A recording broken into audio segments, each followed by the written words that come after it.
एक ऐसा one of the greatest scientist जिसने यूनिवर्स को देखने और समझने का नज़रिया ही बदल दिया। आज भी पूरी दुनिया engineering, physics, space science, artificial intelligence के साथ रॉकेट साइंस जैसे फील्ड्स में उसी महान साइंटिस्ट की मैथमेटिक्स का यूज करती है।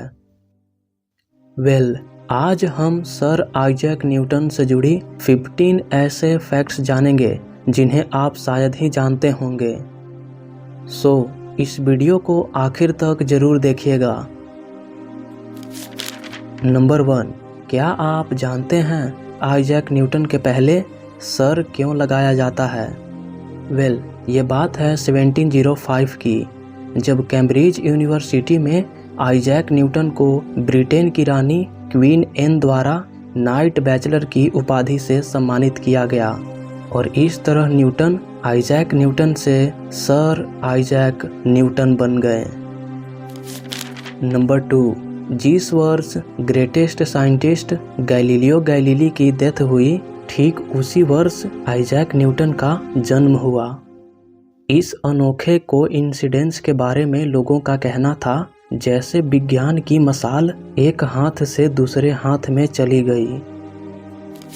नंबर 3, आइजैक न्यूटन का जन्म 25 दिसंबर 1643 को इंग्लैंड के एक छोटे से गांव में हुआ था।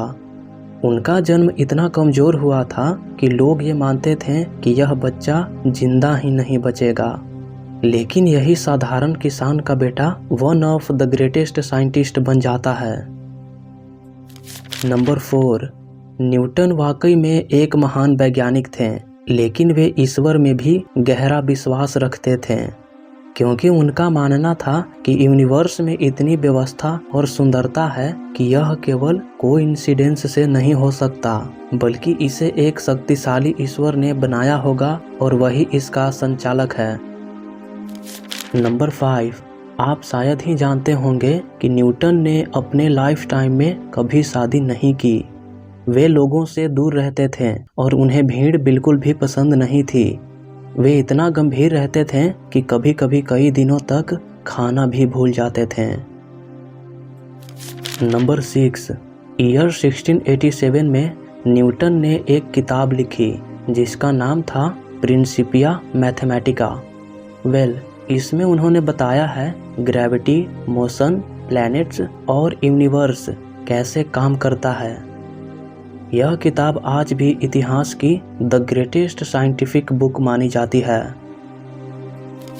नंबर 7, न्यूटन से पहले ये दुनिया मानती थी कि सफ़ेद रोशनी प्योर होती है, लेकिन न्यूटन ने प्रिज्म से एक्सपेरिमेंट किया और साबित किया कि सफ़ेद रोशनी लाल, नारंगी, पीला, हरा, नीला और बैगनी जैसे रंगों का मिश्रण है।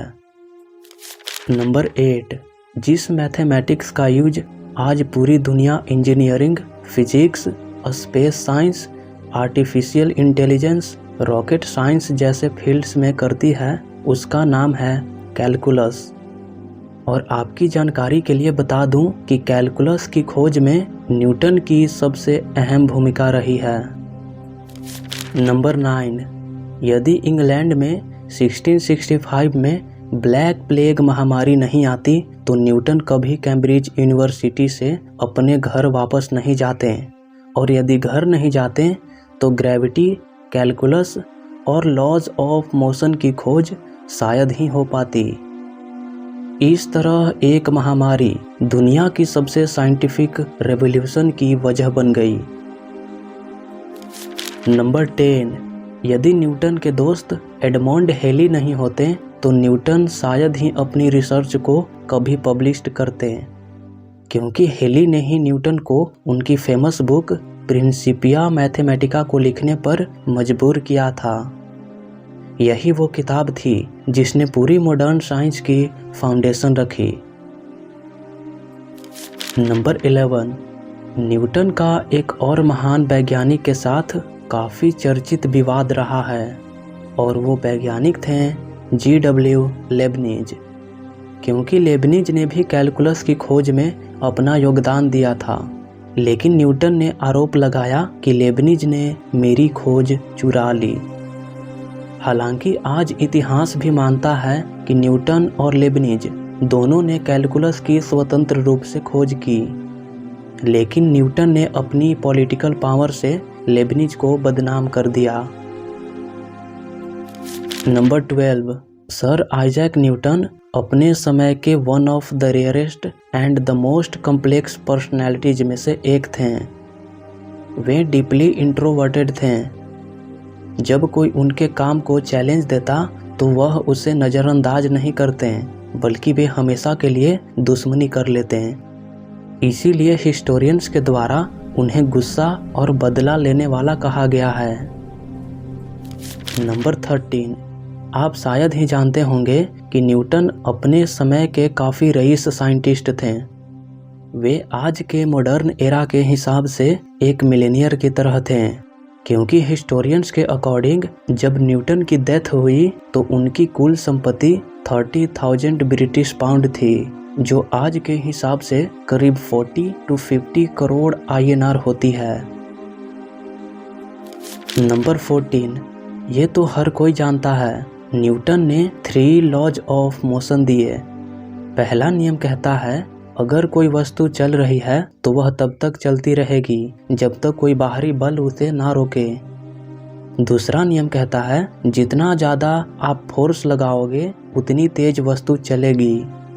और तीसरा नियम कहता है हर एक्शन का इक्वल एंड ऑपोजिट रिएक्शन होता है।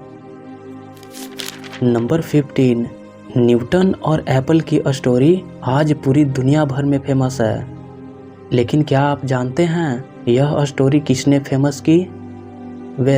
ये बात है 1727 की, जब फ्रेंच फिलोसोफर वोल्टेयर ने इस स्टोरी को अपनी एक किताब में लिखा, जिससे यह स्टोरी पूरी दुनिया भर में फैल गया और आज बच्चा बच्चा इस स्टोरी से परिचित है। इस वीडियो में इतना ही। यदि आपको ये वीडियो पसंद आई हो तो लाइक करके अपने दोस्त को शेयर करें। न्यूटन के बारे में आपका क्या विचार है कमेंट में बताइएगा। और यदि इसी तरह सबसे यूनिक और इंटरेस्टिंग वीडियो देखना पसंद है तो इस चैनल को सब्सक्राइब जरूर कर लीजिएगा। जल्द ही मिलते हैं किसी नए वंडरफुल वीडियो के साथ। तब तक के लिए धन्यवाद।